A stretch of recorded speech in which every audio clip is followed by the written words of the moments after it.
마라나타, 여러분을 뵙게 돼서 감사합니다. 반갑고요.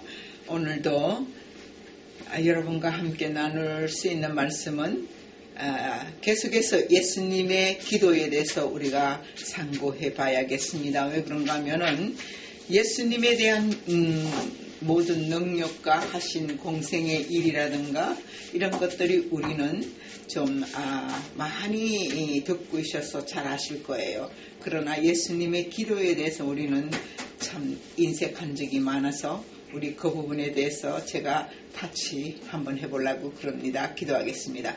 자비로우신 아버지 하나님 감사합니다. 예수님께서 저희들을 위해서 기도하신 것이 무엇이며 또한 저희들을 위해서 많은 사랑을 나타내 주셨습니다. 그것들에 대해서 우리가 참 깊이 깨달을 수 있게 되는 것은 예수님께서 우리에게 나타내 주신 바 되는 그 사랑을 다시 한 번 더 우리가 되짚고 갈 수 있도록 허락하여 주시옵시고, 우리가 지금 마지막 때를 향하여 달려가고 있는 이때에 참으로 우리가 예수님의 하신 일들에 대해서 너무 참 우리가 많이 심각하고 깊게 생각하지를 않습니다. 그래야 해서 우리 늘 주님 죄송하기 이를 데 없고 늘 하나님 앞에 감사가 인색한 것들을 용서하여 주시옵소서. 이제 그 주님의 그 행하신 일들을 상고하면서 하나하나 되짚어가면서 나아가기를 소원합니다.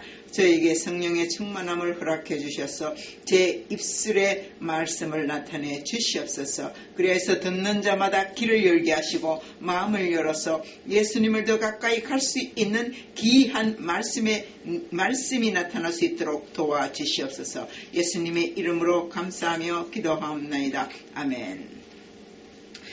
자, 예수님의 기도하신 것은 매번, 매일, 매시간, 매때 기도하셨습니다. 무슨 일을 할 때마다 예수님은 기도하시고 난 다음에 일을 하셨고, 또 예수님께서는 기도하시고 난 다음에 12제자를 뽑으셨고, 예수님은 또 12제자를 보내시면서 기도하시고 계셨고, 일을 하시고 난 다음엔 반드시 또 한적한 곳에 가셔서 또 혼자 기도하고 계셨고, 이런 늘 예수님의 생활이 기도의 생활이었습니다. 우리는 성경 말씀을 통해서 예수님이 하신 일이 공생에 곧 나가서 복음을 전도하고 그리고 하나님 나라를 전파하느라고 그런 일들에 대해서 예수님이 많이 사람들에게 말씀을 증거하고 있었다는 것들은 우리가 사복음서에 통해서 우리가 잘 알고 있습니다. 그러나 그보다도 그 뒤에 예수님께서 그런 일을 할 수 있었던 것은 기도의 배경이 없었으면 아무것도 예수님도 하지 못했을 것입니다. 바로 하나님과의 대화 가운데서 예수님이 아무리 능력이지만 하나님께서 하시라고 하는 일들을 그대로 집행하기 위해서는 예수님도 필히 하나님과 대화가 필요하셨을 것입니다. 그래야 해서 예수님 자체가 능력이시기 때문에 하시는 몰들에 있어서 말씀하신 그대로 집행되어졌고 명하시는 그대로 나타났습니다. 그래서 예수님은 우리가 생각하기로는 기도가 필요 없는 분이라고 생각할 수 있겠지만은 그럴수록 더 예수님은 기도에 더 심혈을 기울이셨습니다. 모든 하는 일에 예수님은 반드시 기도하시고 난 다음에 일을 하셨기 때문에 우리는 예수님께서 어떻게 기도하셔야 하시고 계시고 어떻게 기도하셔서 일을 하셨는가에 대해서 우리가 깊이 생각해 봐야 하는 것입니다. 자, 오늘도 우리가 예수님에 대해서 상고할 때에는 반드시 예수님께서 말씀에서 나타나지 않는 그 배경에서 기도의 생활이 어떤 것인가를 보고자 하는데, 무슨 일을 하는 것에 대해서의 기도하시고 일을 하셨다는 것은 엄밀히 우리가 그 말씀에 나타나고 있는 그 배경에서 잘 충분히 우리가 이해할 수가 있습니다. 그러나 우리가 이해하지 못하는 부분에 있어서는 겟세마네 동산에서 기도하시는 것과 그 다음에 또한 십자가를 지시고 난 다음에 십자가 선상에서 마지막 그 영혼을 하나님 앞에 부탁하기 전에 하나님 앞에 부르짖었던 그 기도에 대해서 우리는 늘 침묵하게 되는 것입니다. 그러나 왜 우리가 그 부분에 대해서 침묵해야 되는 것인가는 오히려 믿지 아니하는 자들에게 의심을 갖다주고 편견을 갖다주고 오히려 예수님으로 하여금 진실한 그 하나님의 아들이 아니고 인간이었다라는 사실을 자꾸 부여하려고 하는 부분이 바로 그런 부분이거든요. 그래서 우리는 그분이 하나님이시고 그분이 육신을 입어서 왔기 때문에 인성을 지니신 분이시고, 그래서 우리는 그것을 부각하기 위해서는 좀 더 구체적으로 이 부분에 대해서 상고할 필요가 있기 때문에 제가 기도하는 한 사람으로서 늘 예수님 앞에 나아가서 이 부분에 대해서 예수님 앞에 묻곤 했었습니다. 자, 오늘의 드릴 말씀은 마태복음 26장의 39절의 말씀, 아버지여 만일 할만하시거든 이 잔을 내게서 지나가게 하옵소서. 그러나 나의 원대로 마시옵고 아버지의 원대로 하옵소서. 자, 이 말씀을 통해서 우리는 여기에서 예수님이 인간이었다, 하나님이시라면은 어떻게 그분이 이런 기도를 할 수 있었겠는가 라고 두 개의 생각을 가지고 있는 이유입니다. 하나님이시라면은 어떻게 하나님 앞에 이 잔을 마시지 않고 넘어가게 해달라는 부탁을 했었느냐 하는 사람들의 그 질문들이 많이 나오고 있는 이유입니다. 그러나 이것은 예수님께서 우리가 하나만 인간적인 예수님만 봤기 때문에 그것을 한편으로 인간적으로 생각했기 때문에 이 기도에 대한 오해가 있습니다. 예수님은 능력이시고 모든 것을 전에도 현재도 미래에 되어질 일들에 대해서 다 보고 아시고 계시는 분이십니다. 자, 겟세마네 동산에서 기도하실 때에 하나님 앞에 이렇게 기도했던 것은 이미 인류를 구원하기 위해서 오신 예수님이라 육신을 입으셨어요. 그리고 그 육신이 죽음으로 말미암아 피의 제사를 드려야 하는 죄 없는 양이, 죄 없는 염소가, 죄 없는 송아지가 인간의 죄악을 담당하고 피 흘리고 그 성소의 제단에 그 피가 뿌려졌습니다. 그래서 그 죄악을 소멸시켜줬던 이스라엘의 그 제사법에 의해서 이루어진 그 옛날의 제사법에 의해서 하나님께서는 인간의 죄를 토말하시기 위해서 그렇게 피에 대해서 성결하게 다루었고, 하나님은 제단에 피 뿌린 것에 대해서 귀중히 여겼습니다. 그런데 그 제사법이 세월이 흐름으로 인해서 그 이스라엘 민족이 다 흩어지고, 또한 그 제사법도 그 제사장이라든가 레위 족속이 흩어지고 올바른 제사를 드릴 수가 없게 되었습니다. 그래서 그 제사를 드리지 않고 중간 사이드에 암흑 기간을 맞이해서 이 이스라엘 민족이 디아스포라가 돼서 전 세계에 흩어져 있을 당시에 제사가 이루어질 수가 없었습니다. 그래서 하나님께서는 그때에 하나님 때에 맞추어서 예수님이 오신 그때에 예수님이 친히 죄 없인 인간이 예수님이 죄 없인 인간이 제사를 피를 뿌려서 제사를 드려야만이 인간의 모든 죄를 속죄할 수가 있는 하나님의 제사법에 의해서 예수님이 오신 것입니다. 그래서 예수님은 인류를 속죄하기 위해서 오신 속죄양으로 오신 거예요. 그래서 그분이 십자가를 지고 피 흘려 돌아가셔야만이 인류가 구원받을 수 있는 이 하나님의 계획에 예수님이 그 하나님의 계획 속에 동참되어 있었던 것입니다. 그러나 그렇다면 왜 조용히 십자가를 지고 가시지 못했습니까? 하고 질문을 하시겠죠. 이런 질문은 믿지 아니하는 사람들로부터 받는 질문입니다.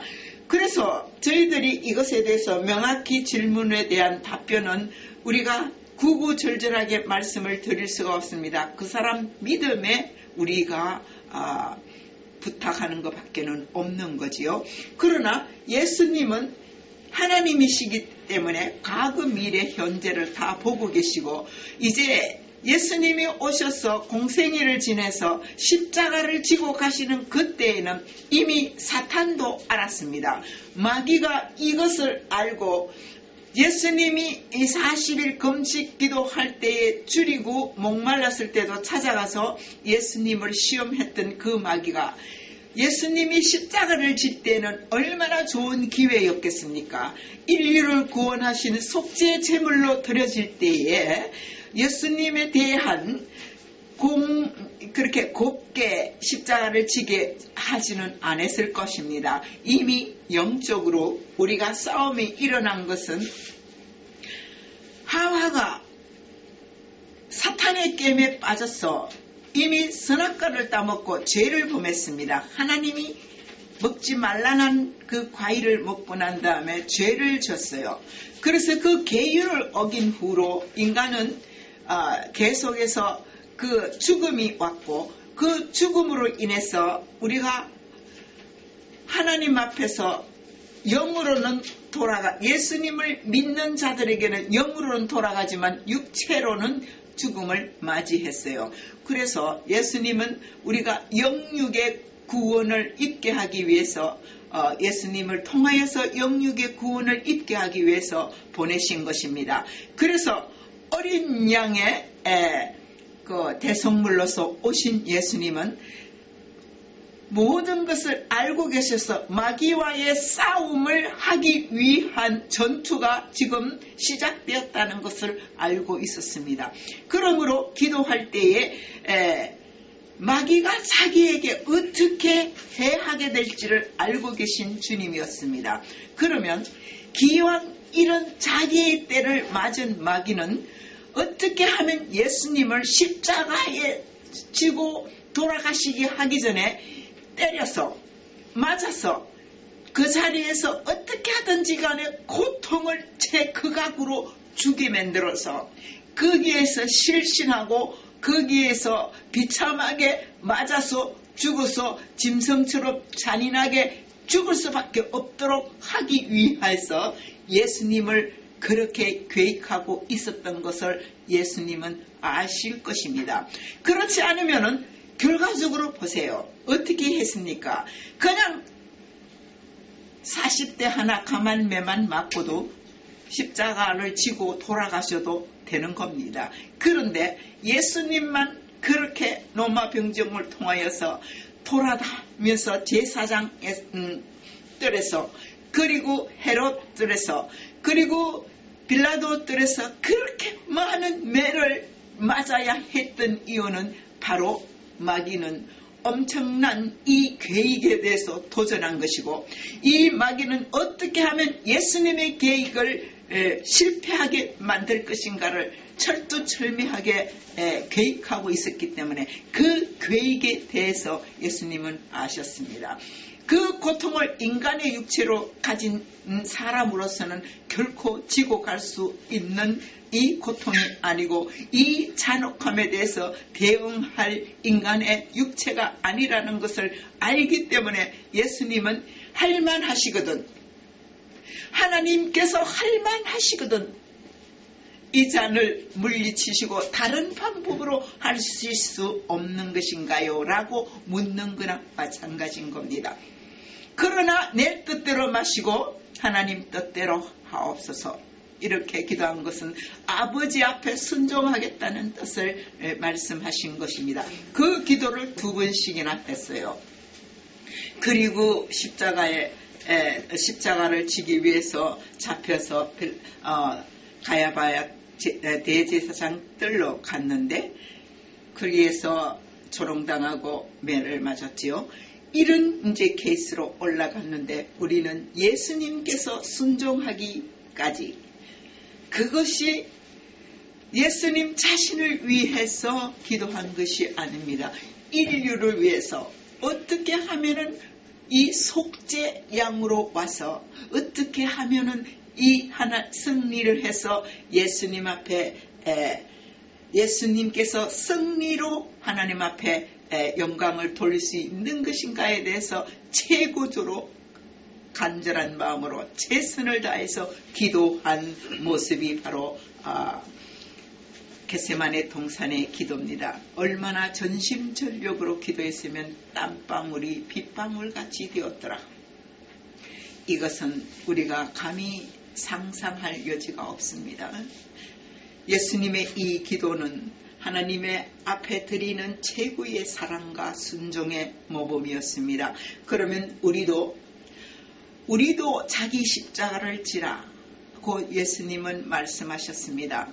우리도 우리 자신이 예수님의 말씀의 발자취를 따라가는 하나님의 귀한 백성이라면 각자가 앞에 매여져 있는 그 어떤 어려운 문제나 세상에서 지고 가야 할 문제들에 대해서 자기의 십자가로 생각하고 하나님 앞에 그 말씀에 순종해서 그것을 넉넉히 이길 수 있도록 기도하고 그것을 남에게 그 잘못을 책임을 돌리지 말고 자기 자신에게 돌려서 예수님이 십자가를 지고 가신 것처럼 자기의 십자가인 줄 알고 그것을 지고 다른 사람에게 덕을 세우면서 나아가라. 그것이 바로 자기의 십자가를 지고 가라고 하신 말씀을 기억하시길 바랍니다. 두 번째는 우리가 이런 예수님의 사랑에 대해서 우리가 좀 더 깊이 생각을 한다면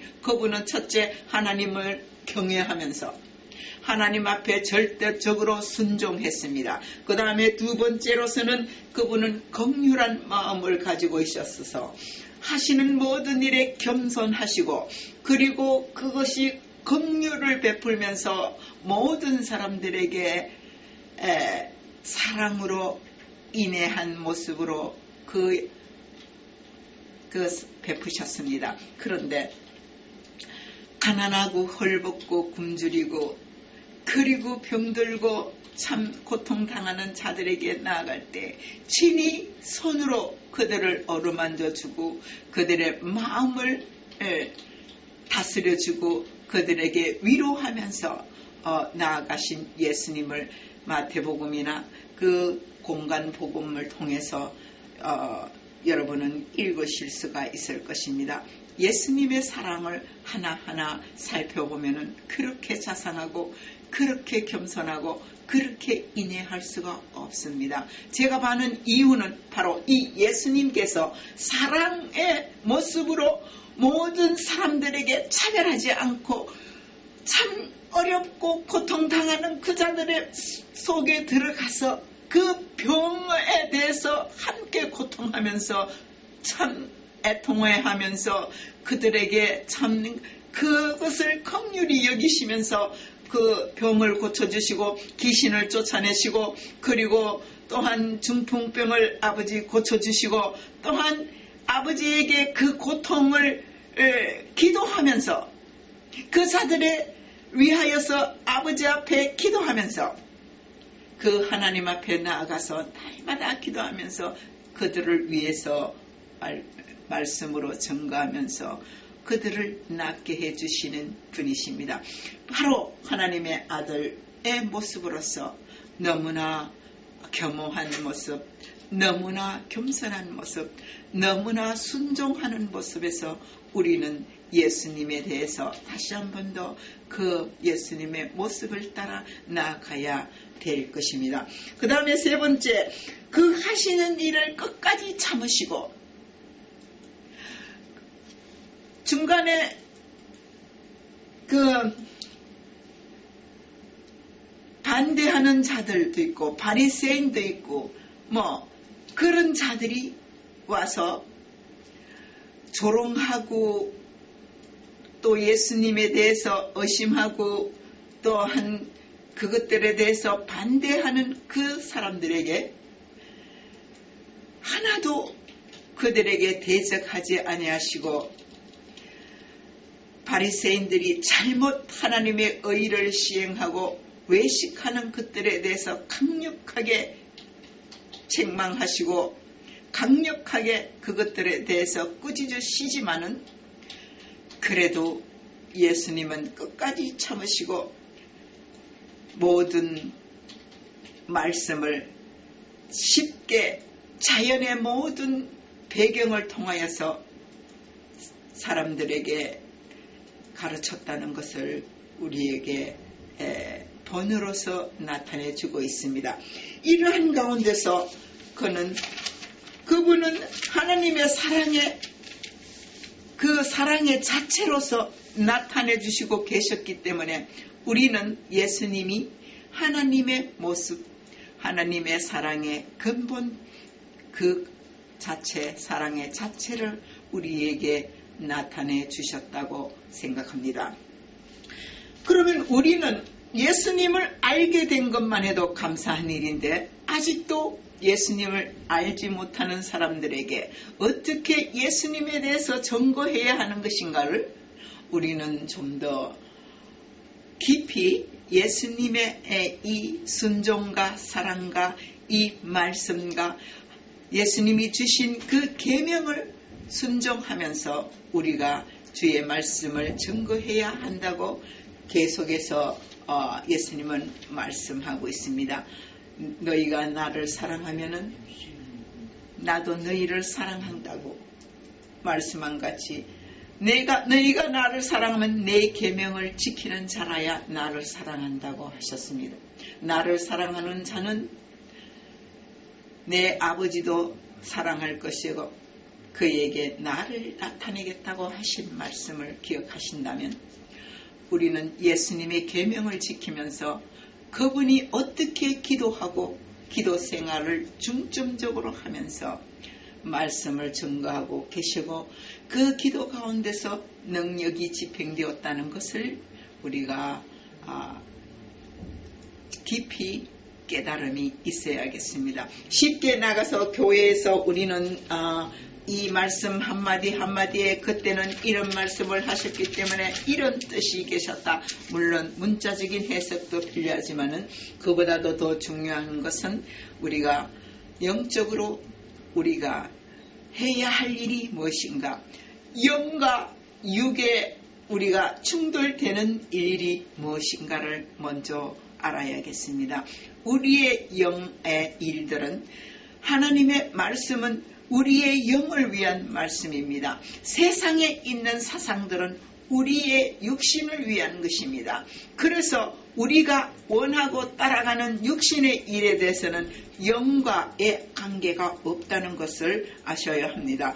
그러므로 우리가 철학적인 사상이 굉장히 우리에게 삶에 대한 도움을 줍니다마는 우리의 영혼이 앞으로 나아가는 그 성숙되어지기에는 미흡하다는 것입니다. 오직 예수 그리스도의 말씀 안에서 하나님의 이 진리의 말씀을 통해서만이 이것이 우리의 영혼이 성숙해져가고 또 우리가 자랄 수 있는 것이지만은 우리가 예수 그리스도를 믿음으로 말미암아 그리해서 기도함으로 인해서 이것이 깨달음 바되고 이 말씀의 뜻을 의미를 알게 될 때에 비로소 우리의 영은 밝아지게 돼 있고 하나님과 교제와 하나님과의 그 소통이 이루어질 수 있는 계기가 되는 것입니다.